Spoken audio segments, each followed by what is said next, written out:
చట్టానికి న్యాయానికి జరిగిన ఈ సమరంలో, ధర్మానికి రక్తానికి జరిగిన ఈ సంగ్రామంలో, కన్న తల్లికి కట్టుబడని తీర్పు, కన్నీటికి కరిగిపోనిది తీర్పు.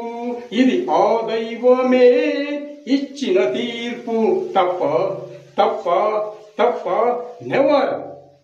కఠినమైనది ధర్మం, కళ్ళు లేనిది న్యాయం, మనసు లేనిది చట్టం, మనిషి జన్మకిది కర్మం. న్యాయమూర్తిగా నేనున్నప్పుడు, న్యాయస్థానం నాదైనప్పుడు, నాకు మీరు లేరు, మీకు నేను లేను. ఇది ఆ దైవమే ఇచ్చిన తీర్పు. తప్ప తప్ప నెవర్. చట్టానికి న్యాయానికి జరిగిన ఈ సమరంలో, ధర్మానికి రక్తానికి జరిగిన సంగ్రామంలో, కన్న తల్లికి కట్టుబడని తీర్పు, కన్నీటికి కరిగిపోనిది తీర్పు. ఇది ఆ దైవమే.